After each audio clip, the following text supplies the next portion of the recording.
Hello there. Welcome to this long-distance worship service.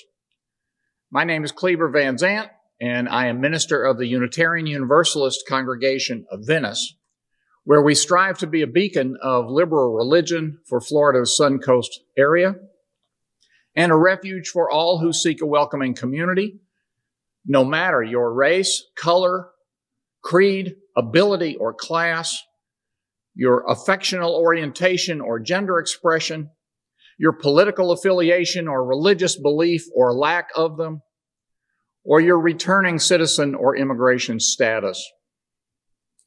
Here we celebrate our differences as we learn from one another. If you'd like to know more about this congregation and its many opportunities for connection, you can peruse our calendar and announcements on Facebook or on our webpage at uucov.org. And please, if you're watching on YouTube, remember to like this video by hitting the thumbs up icon below. Leave us a note in the comments section and click the subscribe button on our YouTube channel. COVID-19 has hit many nonprofit organizations' budgets hard, and this congregation is no different. Please consider clicking the donate button on our website and giving as generously as you can. This has been and continues to be a difficult time for many of us and our neighbors. We hope you'll find something in this service that speaks to you and either lifts you up to face the coming days or challenges you in ways that lead to spiritual reflection and personal growth. We're glad you've chosen to join us just now. Welcome to church today. The prelude begins our service.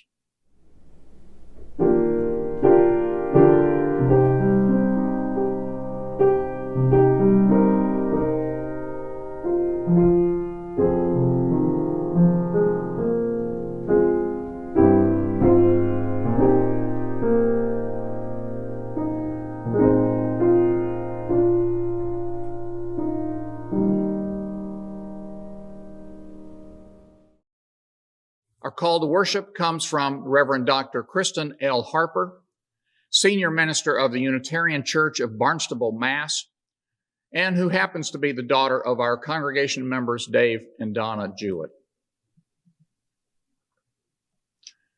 Each day provides us with an opportunity to love again, to hurt again, to embrace joy, to experience unease, to discover the tragic. Each day provides us with the opportunity to live. This day is no different. This hour no more unique than the last.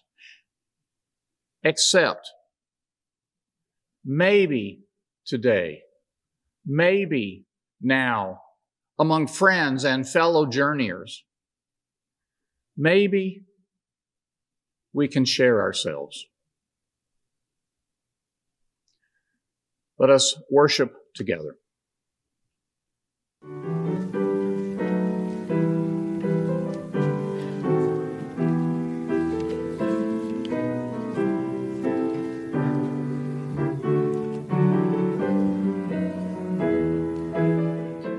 Our hymn is Lift Every Voice and Sing, found in our gray hymnal at number 149.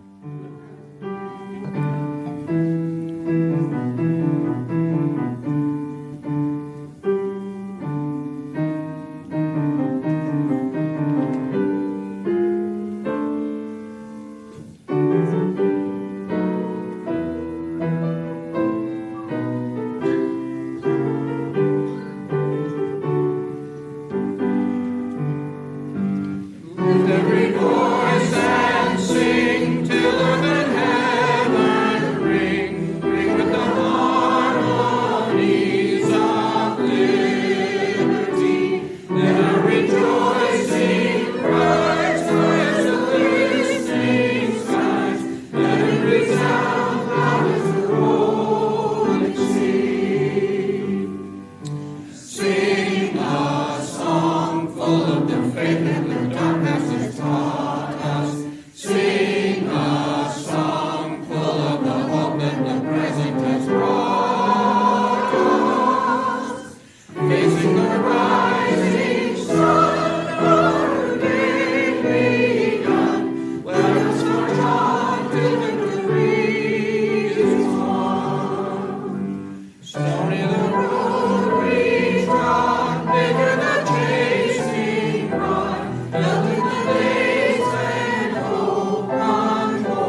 I have a reading that is perhaps a difficult one, but it goes to the heart of what our country is dealing with right now.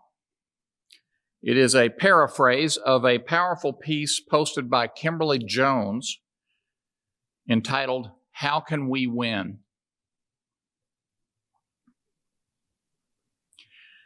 When you have a civil unrest like this, there are three types of people in the streets: protesters, rioters, and looters.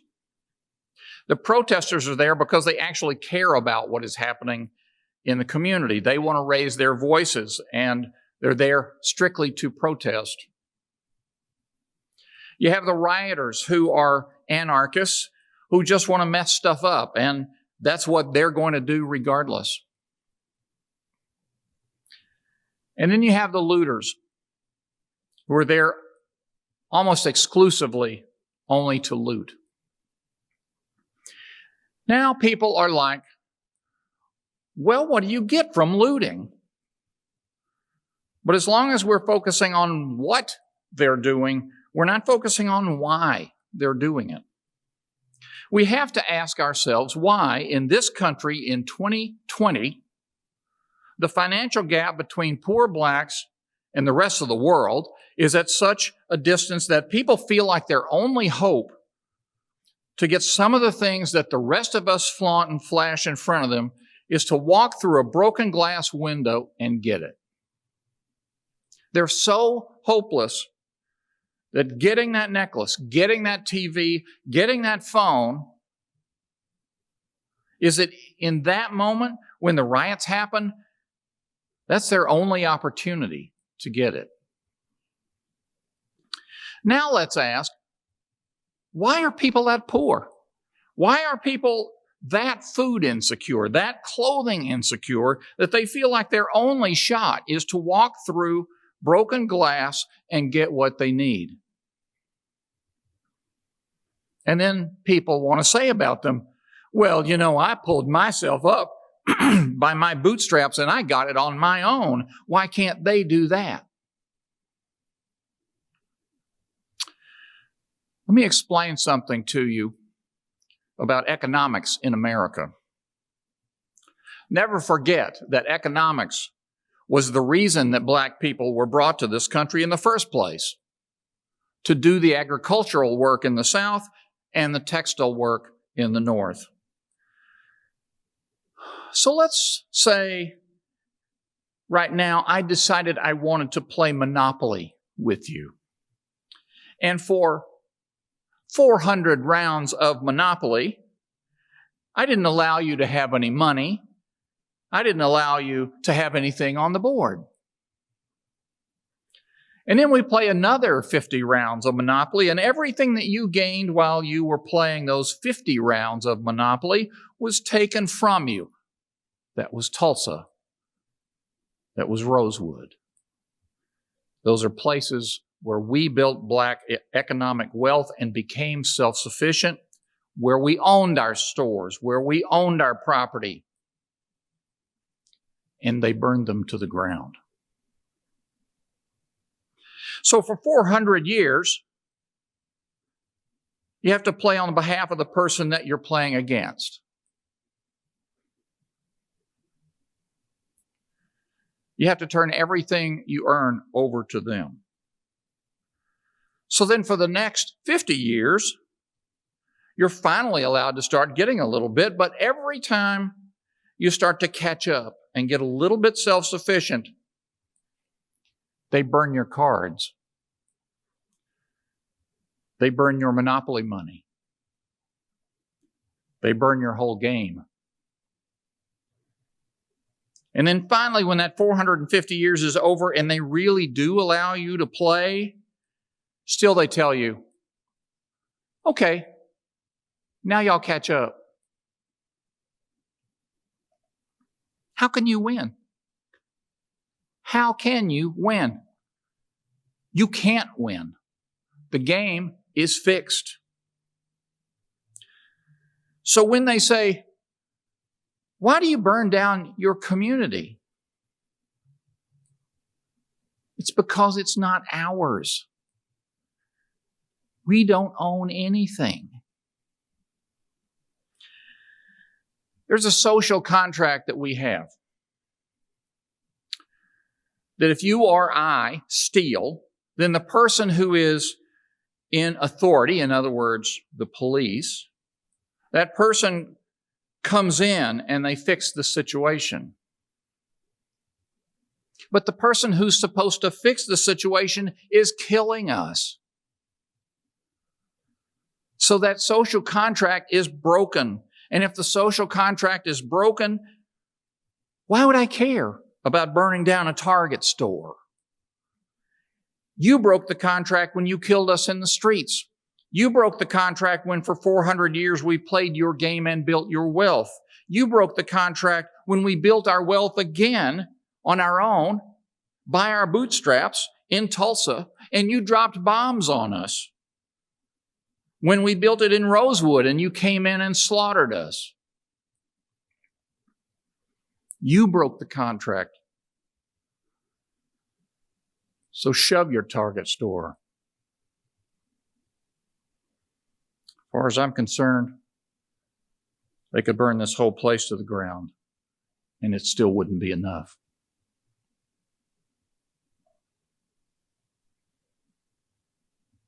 Aren't those white people lucky that what black people are looking for is equality and not revenge?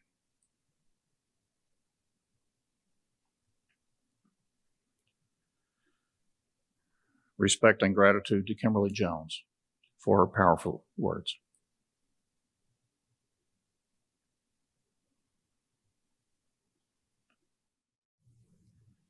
Now I invite you to settle in, find a place of calm near your center, and enter into a spirit of prayer and meditation with me as we share a meditation written by the Reverend Sandra Fees, minister of the Unitarian Universalist Church of Berks County in Reading, Pennsylvania.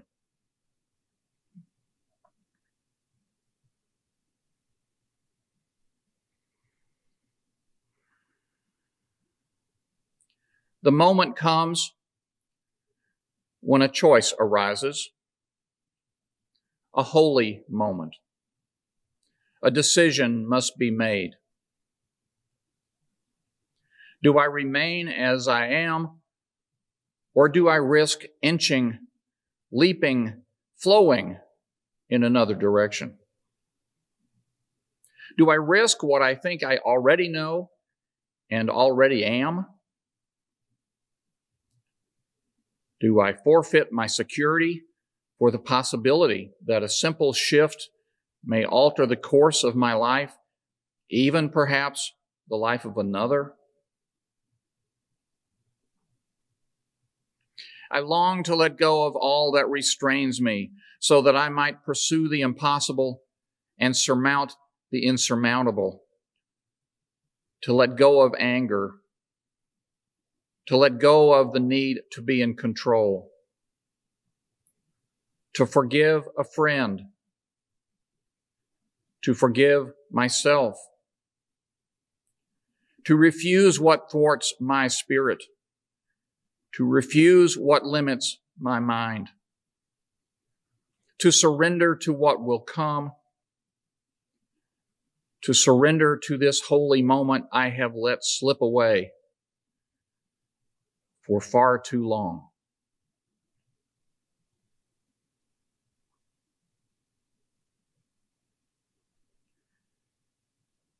We lift up those in this community who face change, challenge, or loss today, as we hold within our hearts all who suffer. And now we pray, each in our own ways, into the silence.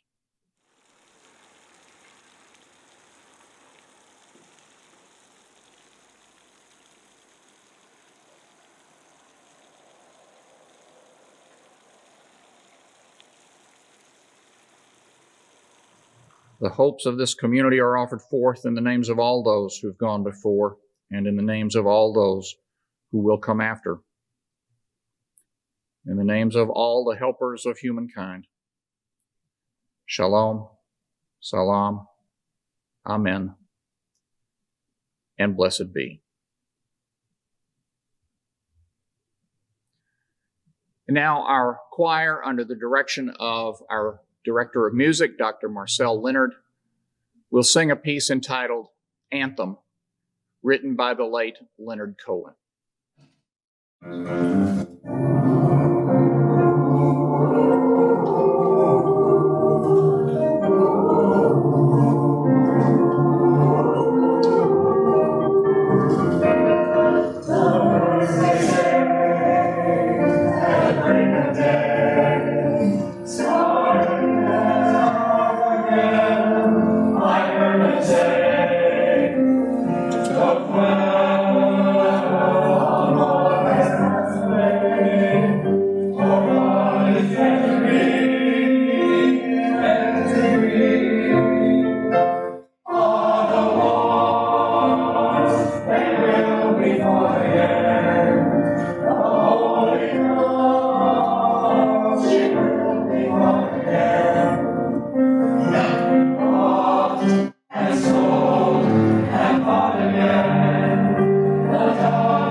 A few weeks ago, I drove over to Punta Gorda for a march to protest the murder of George Floyd in Minneapolis. My wife, Linda, and I, and our sabbatical minister, the Reverend Dennis McCarty, and his partner, Kate, joined several hundred others on a rainy evening to parade through downtown Punta Gorda carrying signs, chanting, and at one point kneeling on the ground for 8 minutes and 40 seconds, the length of time a Minneapolis policeman knelt on Mr. Floyd's neck, ultimately killing him. I'm not sure what I expected at the protest. I am sure that there were many, many more people of color there than I ever encounter on my everyday life here in Venice. And they were young people too. Oh my goodness, what a powerful and uplifting scene to be a part of. I must say it gave one hope for the future, which these days we sorely need.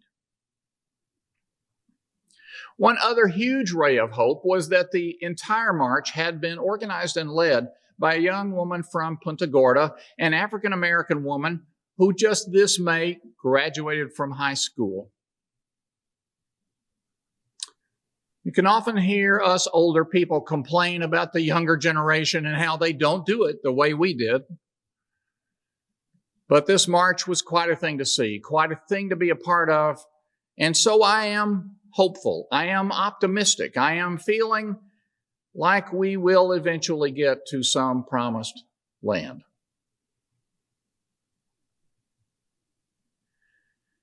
On the other hand, I want to quickly say that every last one of those hundreds of marchers we saw was wearing a mask covering their nose and mouth. So when someone tries to tell you the protests are what are driving the spike of new cases of virus, be very skeptical. Instead of the marchers, it was the mass of counter-protesters standing along the side with their arms folded and trying to appear intimidating, who had not one mask on among them.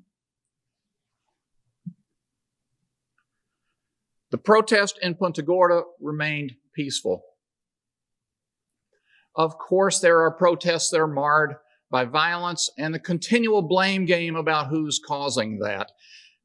Is it the left-wing Antifa or the alt-right Boogaloos? Is it the fault of overzealous local police or the deployment of federal agents by terrified national leaders?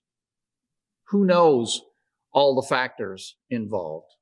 We are in a terrible time. But I know we've all seen repeated images of peaceful protests around this country and indeed from around the entire world. And I think the worst thing would be to let this moment of international solidarity decrying the evil of racism to somehow fade from our consciences in the rush of all the other news. Trevor Noah is a young man of 37, but he is extremely wise for his years, having grown up in South Africa as the child of a black South African mother and a white Swiss father. He says either his color or his lack of it got him into trouble wherever he went. Trevor worked hard as a writer and a stand-up comedian in his younger days. Now, as host of the popular Daily Show, he has an international forum to comment on events in the world. A few weeks ago, he posted a show in which he was more informal than usual, and he just let his thoughts wander on the news of the day. So I want to talk through that poignant piece a little bit. In it, Trevor Noah said a lot of people in America don't seem to realize how dominoes connect and fall, how one piece knocks another piece that knocks another piece, and in the end, creating a giant wave. A perfect example of this domino theory, Amy Cooper, George Floyd, and the treatment of protesters by state and federal authorities. Amy Cooper, the woman in a video that went viral, blatantly knew how to use the power of her whiteness to threaten the life of a black man, explicitly using the power of racism in a structural way. She was walking her dog off leash in Central Park. It's against the law. He was bird watching and asked her to please put her dog on a leash. She threatened to call the police on him, knowing full well her own relationship as a white woman to the cops and the danger the black man would be in because of his structural relationship to the cops. She knew, because of structural racism, that he was very likely to lose something in that encounter, whether simply getting the raw end of their conversation with the cops, possibly even losing his own life to the authorities who are supposed to be there to serve and protect.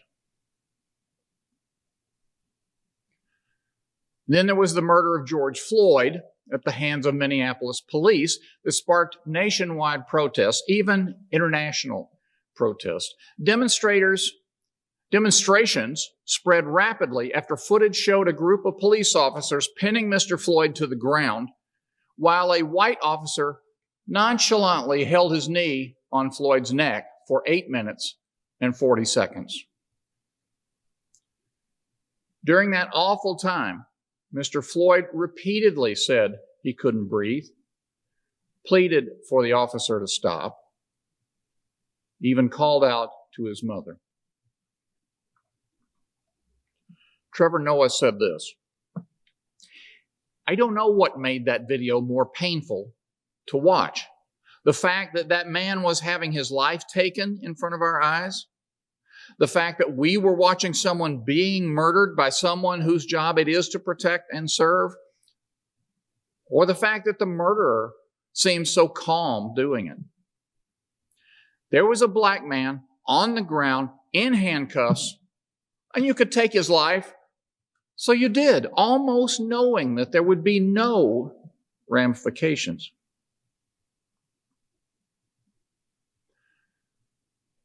One ray of sunshine was seeing how many people instantly condemned what they saw, Noah said. "I don't think," he said, "I've ever seen anything like that, especially not in America. I haven't seen a police video come out and just across the board, I mean, even Fox News commentators and police chiefs from around the country were immediately condemning what they saw." In the protests that followed, sometimes encounters between demonstrators and police turned violent. Sometimes there were outbreaks of vandalism. Sometimes looters destroyed stores and businesses. But Noah went on to call out all those who have been denouncing the looting, saying, "We need people at the top to be the most accountable because they're the ones who are setting the tone and the tenor for everything we do in society." I saw so many people online saying, he said, "These riots are disgusting. This is not how a society should be run. You should not loot and you should not burn. This is not how our society is built."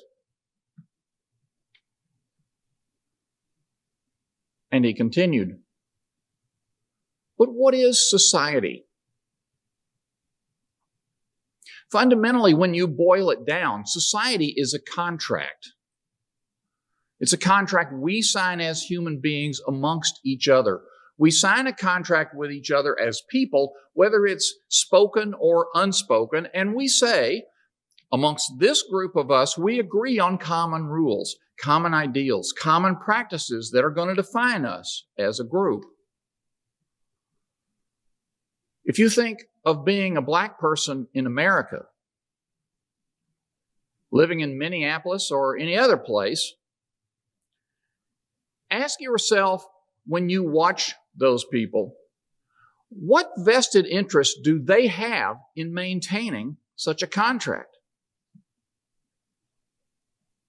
Noah said, black American people watch time and time and time again how the contract that they've signed with society is not being honored by the society that's forced them to sign on with it. When you see George Floyd on the ground and you see that man losing his life in a way that no person should ever have to lose their life at the hands of someone who's supposed to enforce the law, what part of the contract is that? There is no contract if the law and the people in power don't uphold their end of it. If the example law enforcement is setting is that they don't adhere to the law, then why should the citizens of that society adhere to the law when in fact the law enforcers themselves don't?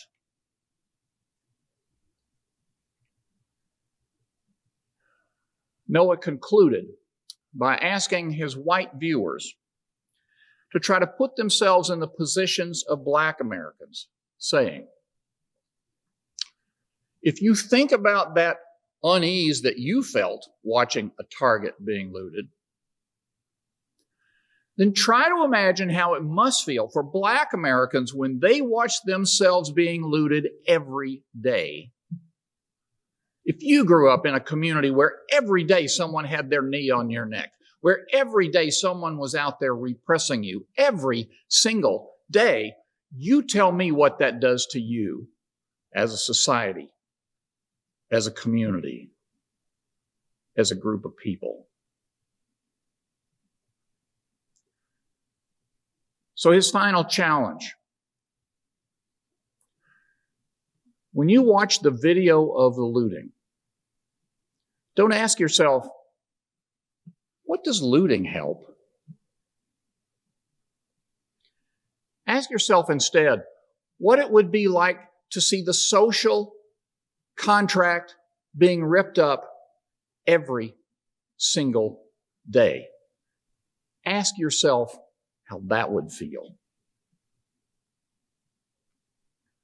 One last note from Trevor Noah. George Floyd died. That's part of the reason this story became so big, because he died. But how many George Floyds are there out there who don't die? How many people are having knees put on their necks? It's only the deaths, the gruesome deaths that stick out in the torrent of information shared on social media. John Lewis and Reverend C.T. Vivian both died on July 18th. Longtime collaborators in the civil rights struggle, they both exhibited great courage in the face of insults, in the face of degradation, in the face of extreme violence aimed at themselves and their fellows. Their passings beg the harshest of critiques on the nation that failed them. They bravely fought for basic civil rights and for an America in which such a fight would be unnecessary. Alas, why should it require such bravery, such daring, such spirit to simply do what's right? There is an ugly, ugly video from March 1965 of the march from Selma to Montgomery, in which an armed gang of Alabama state troopers tear into and run over Lewis and the other peaceful demonstrators on the Edmund Pettus Bridge. Lewis suffered a skull fracture in that brazen attack. It would not be the only physical violence he would suffer in his long life. 1 month before, on February 15th, 1965, Reverend Vivian led a group of Black Americans to the county courthouse there in Selma. When they were blocked from registering to vote, Vivian shook his finger at Sheriff Jim Clark, saying, "Oh, you can turn your back now and you can keep your club in your hand, but you cannot beat down justice. And we will register to vote because as citizens of these United States, we have the right to." Sheriff Clark punched Vivian in the face. Another example of violence from the civil rights struggle that has been preserved in another ugly but ultimately uplifting video.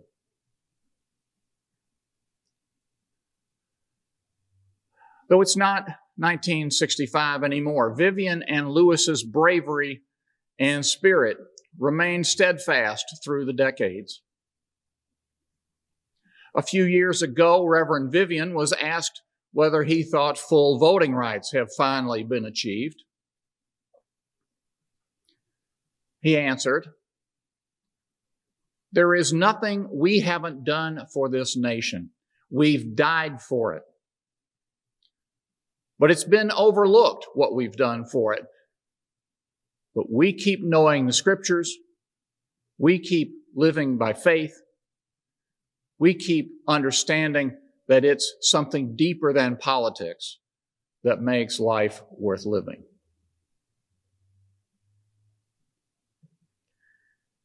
And in a tweet from 2018, John Lewis said this: "Do not get lost in a sea of despair. Be hopeful. Be optimistic. Our struggle is not the struggle of a day, a week, a month, or a year. It's the struggle of a lifetime. Never, ever be afraid to make some noise and to get in good trouble, necessary trouble."